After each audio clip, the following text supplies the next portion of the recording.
for this opportunity. Let me just move this really quickly. So, big fan of Partners in Print and the support they give to emerging artists like myself. Um, I am currently based in LA and, like mentioned, a student at Art Center. Um, oops. So, I am majoring in graphic design with an emphasis in print, and I blend analog crafts with emerging technologies. And like we mentioned, my favorite color is leopard.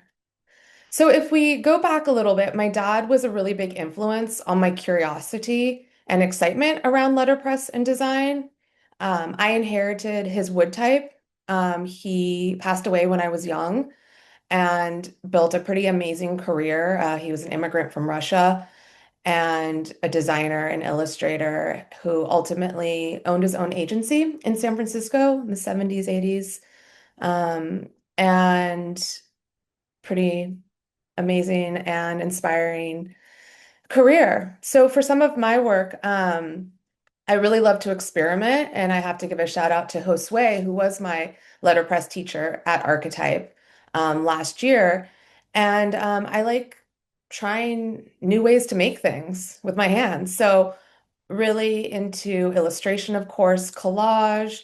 I did a lot of work with risograph over the last couple years, photography, and letterpress, and also seeing what I can do on press. As you can see, I have a record, an album, trying to make a print out of that, and just discovering like, oh, records in the 1970s, I couldn't get the certain grooves I wanted, so I had to go back. Like this whole process of experimentation, exploration is such a big part of my work.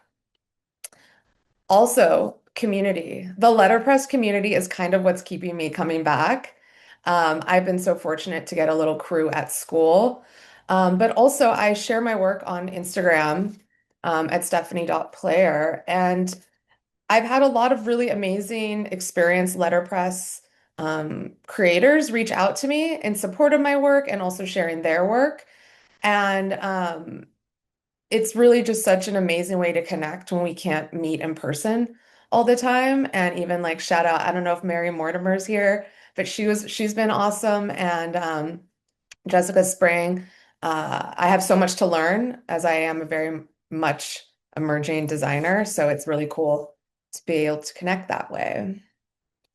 So the project I'm going to share with you today it's a case study for the New York Public Library as an advocacy campaign. This was for a class called Type 4, and I had an amazing professor named Tyrone Drake, who is an interesting person to look up in his own right as a designer. And we were challenged to create a campaign that promotes awareness, education, and dialogue. Why did I choose the New York Public Library to start with? So just if we think about the library, there's so much more than just books and how important it is today. So it gives access to information like archives, free internet, and books. Educational programs, so you're able to do resume building, job placement, community events, exhibition, and then civic engagement. So we're able to vote or town halls and places um, throughout the world. Um, with that in mind, I created a concept. I wanted to create inkless deboss poster series. So most of my fellow students, like letterpress is not, it's a class you can take at my school, but it's not, people don't really integrate it that often into their own projects. So it was really fun. Most of my friends just printed on the inkjet printer, and I really got to learn so much more about the subject through this whole experience. And the campaign message essentially turned erasure, like censorship or book binding or book banning, which is so prevalent right now in this time and age, into visibility. So I really wanted this idea of showing stories and voices cannot be erased or silenced. And it was essentially an act of resistance. So the physical absence of ink was pretty much like a pretty powerful visual device I tried to convey. I did a lot of concept development.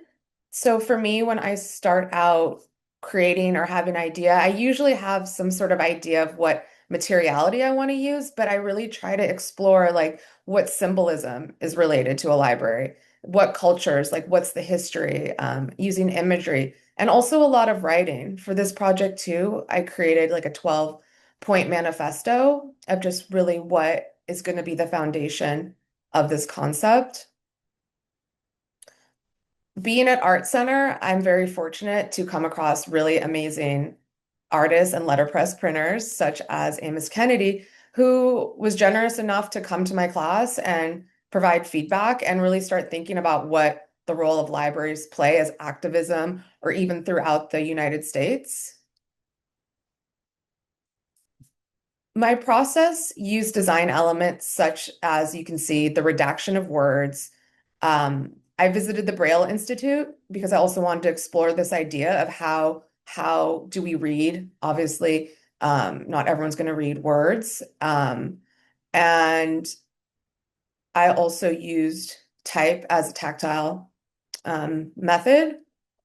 And so I originally created the posters, obviously digitally, but then I took them to, we have an amazing laser lab, as Josue mentioned, at Art Center, and was able to laser out the type, which I then put some double stick tape on to create my plates. Shout out to all the printer nerds. This is a 232P, which I believe there's only about four or five in circulation right now. And, I want to mention, why would I even do letterpress for this project? And I think this idea of having that historical resonance with the idea of publishing and free info and mass production with publications, and also this material metaphor of being able to touch and feel. So while I was on press, I experimented. I'd say the many trials was around paper stock and width impression. So how do I really get that debossed feel without puncturing the paper or making it too subtle? I even tried white ink as well. Here were some really awesome mistakes that are now framed in my room of a lot of overprints. As you can see, you might recognize a familiar face, my teacher Josue, who was really so supportive, and probably I wouldn't have been able to do this project without him because, like I mentioned, I am very much an emerging artist. This is my third letterpress project, so I still have so much to learn, but I really love the art of it. And as you can see, I feel like it turned out pretty well. So I ended up, this poster series was of four posters. The first one being inclusion. We claim the freedom to think, question, and dream. The second poster, erase the ink, the truth remains in every heart and mind.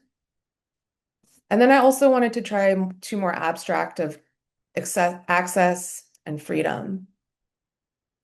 So here's the series in its entirety. And I'm really excited to continue my printing journey, exploring a world my dad worked in and hopefully carrying on his legacy. And also, most importantly, I'm really looking to connect with the printing community. So that's, again, I'm so happy to be here and I would love to hear or get a follow from any of you because I think your work is really inspiring. And thank you so much for your time today.